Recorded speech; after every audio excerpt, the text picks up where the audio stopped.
Assalamualaikum dan selamat pagi kepada semua. Hari ini kumpulan kami akan membincangkan dan membentangkan tentang langkah yang diambil oleh kerajaan untuk menyelesaikan masalah perpaduan kaum.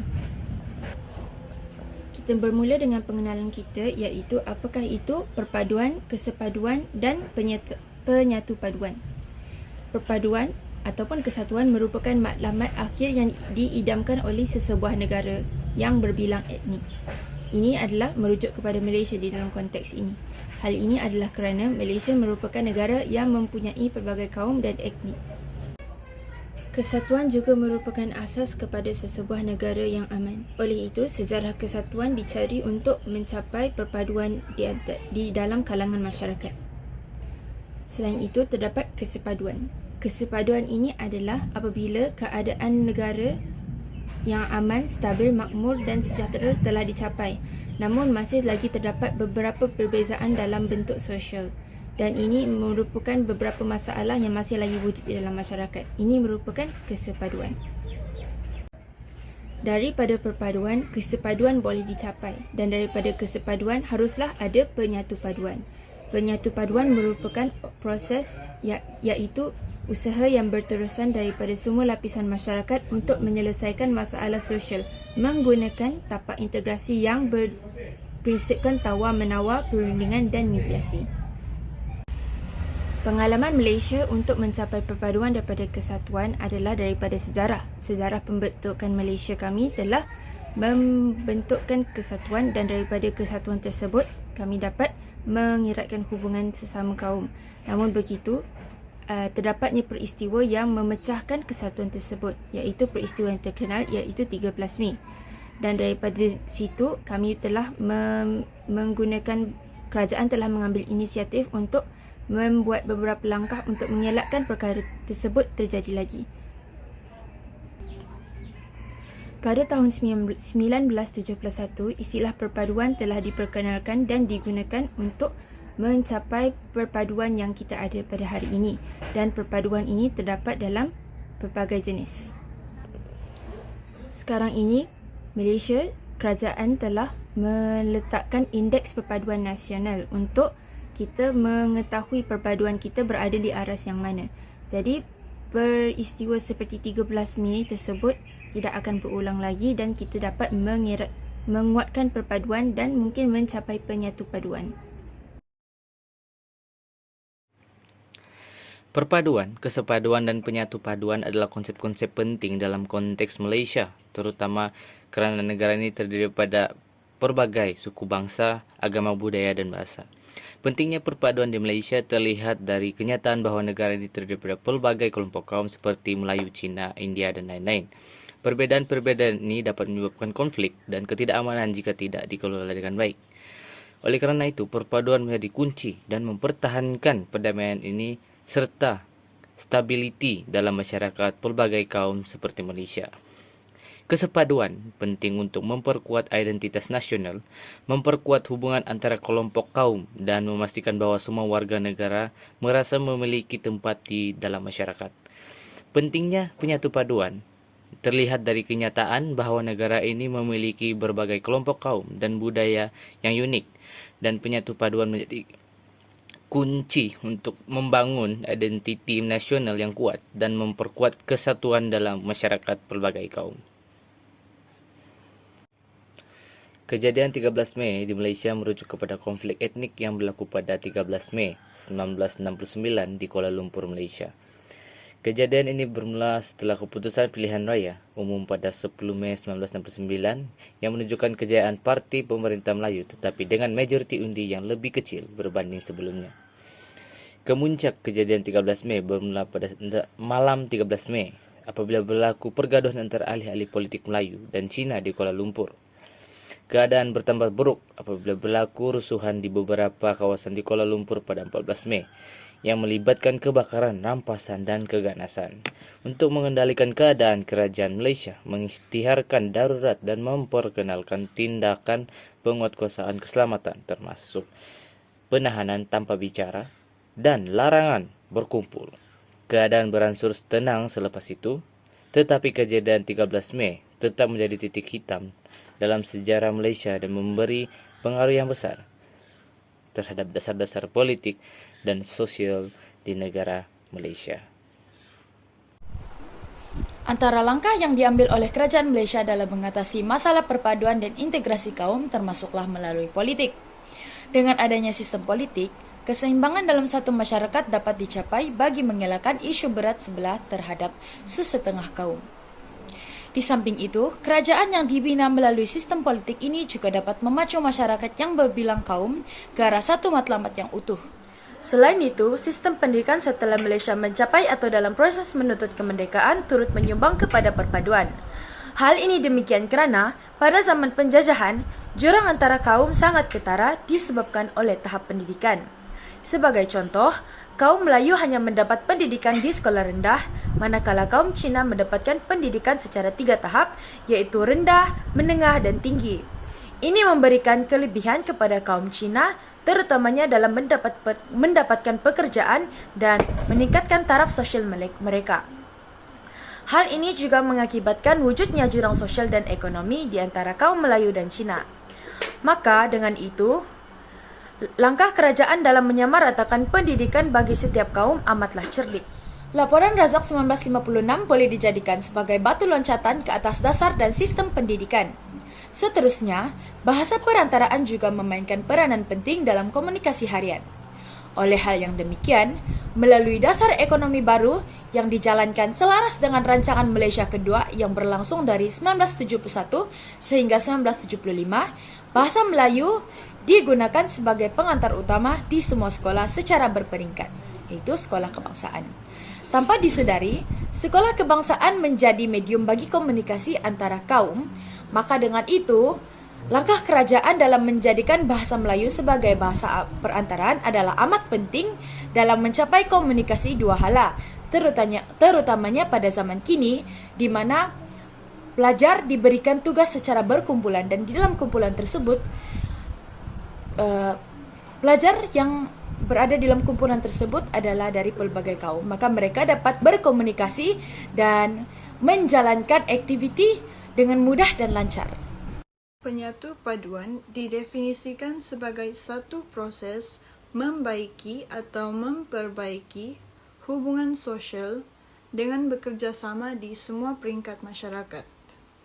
Ia adalah berdasarkan prinsip tawar-menawar, rundingan dan pengantaraan. Antara contoh penyatu paduan yang telah diusahakan oleh kerajaan adalah melalui dasar pendidikan. Salah satu cara kerajaan dapat mengekalkan perpaduan ialah dengan menggunakan sistem persekolahan yang sama untuk semua pelajar. Laporan Rahman Talib menekankan keperluan bahasa Melayu digunakan sebagai bahasa kebangsaan dan ini telah diisytiharkan secara rasmi dalam Akta Pendidikan 1961. Hal ini dilakukan bagi memastikan bahasa yang sama digunakan dalam semua aspek pendidikan. Selain itu, kerajaan juga telah menyumbang kepada penyatu paduan melalui penubuhan dasar sukan alat perpaduan. Sukan boleh menjadi antara cara yang terbaik untuk menyatukan orang dari pelbagai kaum. Dasar ini adalah bertujuan untuk memupuk semangat patriotisme dalam kalangan masyarakat Malaysia. Antara usaha yang dilakukan bagi menjayakan dasar ini adalah melalui penubuhan Majlis Sukan-Sukan Malaysia atau lebih dikenali sebagai MSSM dan Sukan Malaysia, iaitu SUKMA. MSSM bertanggungjawab dalam penganjuran pertandingan sukan pada peringkat sekolah, manakala SUKMA pula mempunyai peranan dalam penganjuran pertandingan sukan di dalam kalangan negeri-negeri di Malaysia. Melalui usaha-usaha ini, hubungan antara negeri dan sifat perpaduan antara kaum dapat disemaikan. Kita beralih kepada bahagian yang seterusnya, iaitu contoh penyatu paduan daripada NGO yang dikenali sebagai organisasi bukan kerajaan. Organisasi bukan kerajaan yang pertama ialah Perkim. Perkim ialah Pertubuhan Kebajikan dan Dakwah Islamiyah Malaysia. Perkim adalah sebuah NGO yang ditubuhkan pada tahun 1950-an dengan tujuan untuk menyatupadukan umat Islam di Malaysia. Selain itu, mereka juga menyediakan bantuan kemanusiaan kepada manusia yang memerlukan. Selain itu, mereka juga menyediakan bantuan kepada masyarakat yang memerlukan. Organisasi bukan kerajaan yang kedua ialah MSRI atau dikenali sebagai Malaysian Social Research Institute. MSRI adalah sebuah NGO yang berfokus pada penyelidikan sosial dan pembangunan masyarakat. Organisasi yang seterusnya ialah GMI ataupun Gerakan Mansuhkan ISA. GMI adalah sebuah NGO yang ditubuhkan pada tahun 2001 dengan tujuan untuk menghapuskan Akta Keselamatan Dalam Negeri, iaitu ISA, dan melindungi hak asasi manusia di Malaysia. Organisasi yang terakhir ialah Projek Dialog, iaitu sebuah NGO yang menggalakkan dialog dan perbincangan antara kumpulan-kumpulan etnik yang berbeza di Malaysia. Kita beralih kepada bahagian yang seterusnya, iaitu kepentingan penyatupaduan kaum kepada negara kita. Kepentingan penyatuan kaum bagi sebuah negara sangatlah besar. Ini kerana keharmonian dan kestabilan negara bergantung kepada kesejahteraan semua rakyat, tanpa mengira kaum, agama atau latar belakang sosial mereka. Kepentingan tersebut ialah menjaga keamanan dan stabiliti negara. Apabila rakyat berbagai kaum hidup dalam harmoni dan saling menghormati antara satu sama lain, maka mereka dapat menjaga keamanan dan stabiliti negara. Selepas itu, memperkukuh kekuatan negara. Negara yang bersatu padu dan harmoni akan lebih kuat secara politik, ekonomi dan sosial. Dengan bekerjasama dan bersatu padu, negara kita akan dapat meningkatkan produktiviti dan menciptakan kondisi yang lebih baik bagi pertumbuhan ekonomi, kemajuan sosial dan pembangunan nasional. Kemudian, meningkatkan persatuan dan kesatuan bangsa. Dalam sebuah negara yang terdiri dari berbagai suku, agama dan budaya, penyatuan kaum dapat meningkatkan persatuan dan kesatuan bangsa. Menciptakan kesetaraan dan keadilan sosial juga merupakan kepentingan penyatupaduan kaum kepada negara kita. Penyatuan kaum dapat memastikan bahawa setiap warga negara mendapat kesempatan yang sama untuk mendapatkan hak kebebasan yang sama. Ini akan membantu menciptakan kesetaraan dan keadilan sosial bagi semua warga negara. Kepentingan yang terakhir, menjaga perdamaian dan menghindari konflik. Negara yang terpecah belah dengan konflik antara kaum dapat menjadi sasaran bagi kelompok-kelompok ekstremis dan potensi radikalisme yang merugikan perdamaian dan keamanan negara. So sekarang kita nak bincang pasal apa itu detik perbezaan dan detik perpaduan. Detik perpaduan merupakan saat yang boleh dilihat dalam kehidupan seharian masyarakat.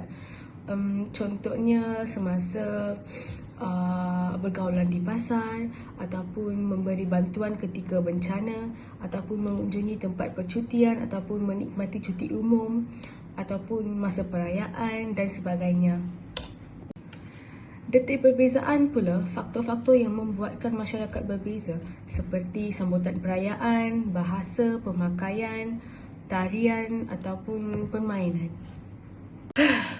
Kalau kita bincang pasal detik perpaduan dan detik perbezaan, kita boleh tengok masyarakat mendapatkan banyak impak daripada kedua-dua benda ini.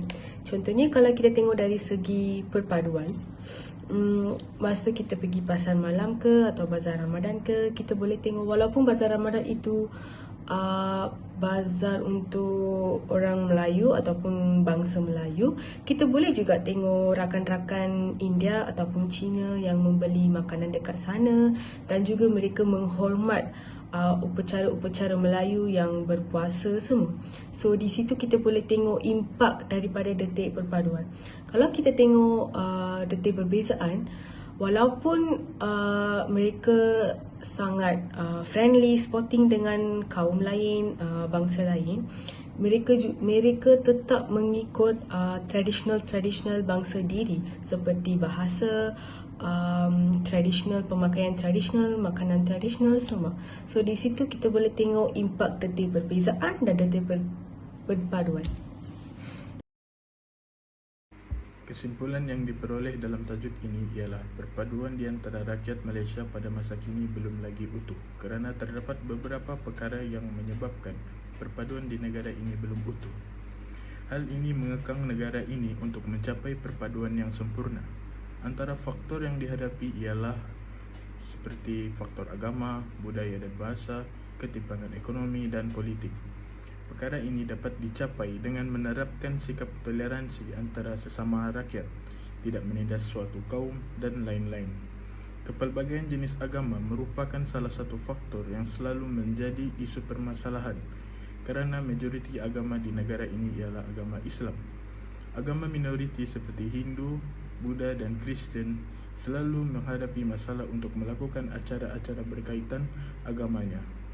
Faktor bahasa dan budaya juga selalu menjadi isu kerana di negara ini menetapkan bahawa bahasa Melayu sebagai bahasa rasmi di negara ini. Hal ini menyebabkan penutur bahasa seperti Cina dan Tamil merasa tersisih. Selain itu, ketimpangan ekonomi juga menyebabkan terjadinya isu perpaduan di negara ini. Sebagai contoh, sektor kerajaan selalu dipelopori oleh kaum Melayu dan sektor bisnes selalu dipelopori oleh kaum Cina. Akhir sekali, faktor politik juga merupakan memainkan peranan penting dalam menyatupadukan rakyat di negara ini. Ketidakseimbangan kaum dalam ahli politik akan menjadi isu dalam sebuah institusi kerajaan. Oleh itu, untuk mencapai suatu perpaduan, kita hendaklah mensamaratakan hak sebagai rakyat Malaysia tanpa pilih kasih antara kaum.